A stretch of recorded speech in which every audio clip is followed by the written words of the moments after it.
Hello दोस्तों, welcome back to my channel. मैं थोल्ला भाई पीके में आपका स्वागत है। तो दोस्तों, आप लोग की डिमांड पे आज आपका नया वीडियो क्लोरोफार्म, ठीक है, क्या लिखा है, क्लोरोफार्म बनाने की प्रयोगशाला विधि, भौतिक गुण, रासायनिक गुण, उपयोग। देखो, अभी जो मैं वीडियो डाल रहा हूँ ये आपका रिवीजन क्लास है।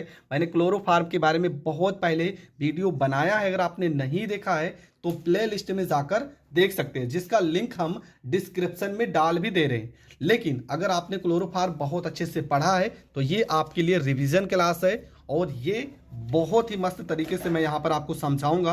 पूरी वीडियो आपके लिए बहुत ज़्यादा इंपॉर्टेंट है, तो ज़्यादा टाइम ना बर्बाद करते हुए बढ़ते हैं अपने प्रश्न की ओर। तो प्रश्न क्या लिखा है, प्रश्न में लिखा है क्लोरोफार्म। अब क्लोरोफार्म को कैसे बनाना है, क्या बनाना है, ये सारी चीज़ें हम यहाँ पर डिस्कस करते हैं।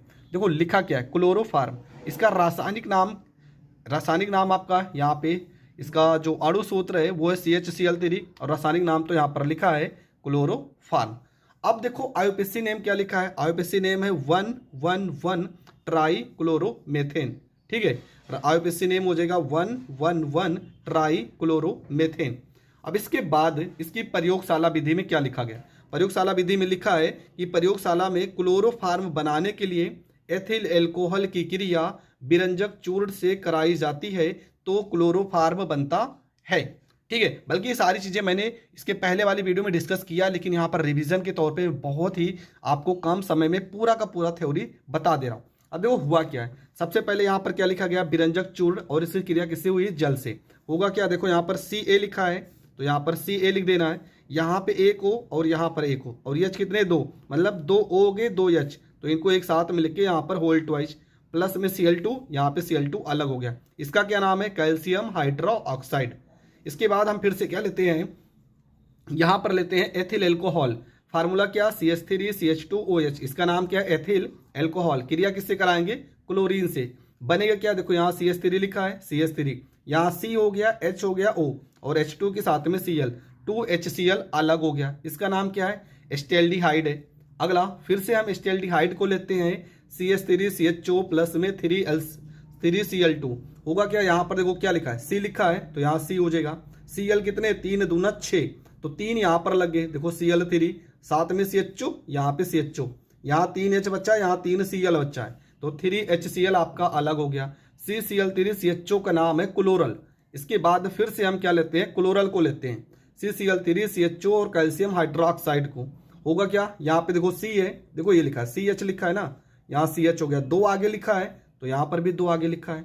Cl कितने हो गए, देखो 2 3 6, तो यहाँ 2 3 6, मतलब Cl की कहानी खत्म, CH की कहानी खत्म। बचा आपका क्या है, Ca, तो यहाँ पर देखो Ca हो गया, और आपका बचा H, यहाँ पर एक C, कितने C बचे, 2, और O कितने बचे, 2, देखो COO पूरे का होल ट्वाइस। क्यों लगाए हैं, क्योंकि सारी की सारी वैल्यू 2 बार अभी बची है, और Ca आपका अलग हो गया। इसका नाम है कैल्शियम फार्मेट, और ये आपका बन जाएगा क्लोरोफार्म। तो यहां पर आपका क्या बन गया, क्लोरोफार्म। देखो 4 लाइन में रिएक्शन है, इंपॉर्टेंट है और पेपर में पूछा जाता है, तो इस तरह का रिएक्शन आपको आना ही चाहिए। तो ये रिएक्शन आपका हो गया कंप्लीट। अब देखते हैं इसके भौतिक गुण। अब इसके बाद आपको देखो यहाँ पर फिगर हमने बना दिया है, और फिगर तो आपको पेपर में बनाना ही बनाना है। इस फिगर के बारे में थोड़ा से हम डिस्कस कर देते हैं। फिगर में आपको क्या लिखना रहता है, आपको लिखना है कि सर्वप्रथम एक गोल पेंदी के फ्लास्क में, ठीक है, सर्वप्रथम एक गोल पेंदी के फ्लास्क में यहाँ पे एसीटोन और विरंजक चूर्ण जो कि 25 मिलीलीटर और विरंजक चूर्ण 200 ग्राम और कुछ मात्रा में जल को लेकर जल ऊष्मक, देखो यहाँ पर लिखा है ना, जल ऊष्मक पर रखकर बर्नर की सहायता से धीरे धीरे गर्म करते हैं। ये कौन सा फ्लास्क है, देखो यहाँ लिखा भी है आसवन फ्लास्क। जब धीरे धीरे गर्म करेंगे तो क्लोरोफार्म की वाष्प निकलेगी, जिसे हम संघनित्र के द्वारा ठंडा कर लेते हैं और इसे द्रव के रूप में ग्राही पात्र में एकत्रित कर लेते हैं, जहां पर हमें क्लोरोफार्म प्राप्त होता है। यहां तक आपको लिख देना है कि सर्वप्रथम आसवन फ्लास्क में एसीटोन, विरंजक चूर्ण और जल को लेकर जल ऊष्मक पर रखकर बर्नर की सहायता से धीरे धीरे गर्म करते हैं। इसके बाद क्लोरोफार्म की वाष्प प्राप्त होती है, जिसे संघनित्र के द्वारा ठंडा करके ग्राही पात्र में एकत्रित कर लिया जाता है। यहां तक आपको लिख देना, बस 2-3 लाइन चित्र बनाकर आपको लिखना रहेगा। इसके बाद आपका क्या आता है, इसके बाद आपका आता है भौतिक गुण। भौतिक गुण 2 3 तो आपको लिखना ही लिखना है। जैसे लिखा है कि यह एक रंगहीन मीठी गंध वाला ज्वलनशील द्रव है, तो पहला आपको इतना लिख देना है। दूसरा, इसका क्वथनांक 61 डिग्री सेल्सियस तथा घनत्व 1.485 है। यह जल में आबिलय है। जब जल में आबिलय होगा तो ईथर और एल्कोहल में पक्का विलय होगा। अगर जल में आबिलय है तो ईथर और एल्कोहल में विलय होगा। इसकी वाष्प को सूंघने पर बेहोशी आ जाती है। इतना आपको इसके भौतिक गुण में लिखना है। अब देखो रासायनिक गुण में क्या कैसे लिखना है। पहला ही गुण है ऑक्सीकरण से क्रिया। ऑक्सीकरण कराएंगे, यहाँ पर देखो हमने क्या लिखा है, क्लोरोफार्म इसका कराते ऑक्सीकरण प्रकाश की उपस्थिति में। होगा क्या, यहाँ पे देखो 2 C है, यहाँ पर CO Cl2 हो गया। Cl कितने हैं, 2 3 6। यहाँ पर देखो 2 से गुणा हुआ है तो 2 Cl2 हो गया, 2 CO हो गया। अब बना क्या है, इसका नाम है फास्जीन, जो कि जहरीली गैस है। H कितने हैं, देखो यहाँ पर 2 H थे ना, तो 2 H यहाँ पर हो गए और 3 O यहाँ पर है, 1 O यहाँ पर हो गया, 2 यहाँ पर हो गए। बचा क्या है, Cl2 बचा है। क्लोरीन गैस आपका अलग हो गया। तो जब भी प्रकाश की उपस्थिति में ऑक्सीकरण कराते हैं तो फास्जीन नामक जहरीली गैस प्राप्त होती है। दूसरा आपका क्या लिखा है, अपचयन। अपचयन से क्रिया। क्लोरोफार्म का अगर हम अपचयन कराते हैं, देखो यहाँ पे CH, यहाँ 2 लेते हैं तो यहाँ हो जाएगा CH2 और 1 Cl इसके साथ में। अभी बचा क्या है आपका, यहाँ पे एक H बचा है और यहाँ पर एक Cl बचा है, तो HCl आपका अलग हो जाएगा। CH2Cl का नाम है मेथिलीन क्लोराइड। अगला, अगर इसको हम Ag से क्रिया कराते हैं सिल्वर से, CHCl3, यहाँ पर AgCHCl3, मतलब इसके हम 2 अणु लेते हैं। देखो यहाँ पे CH, यहाँ पे CH, दोनों मिलके C2H2 एसिटिलीन बनाएंगे। एक C यहाँ, एक C यहाँ, C2H1 यहाँ, एक यहाँ, 2 हो गया, बन गया एसिटिलीन। और यहाँ पे Cl3 और यहाँ 3 6, इसलिए यहाँ पर Ag में हम किए 6 से गुणा और 6 AgCl अलग हो गया।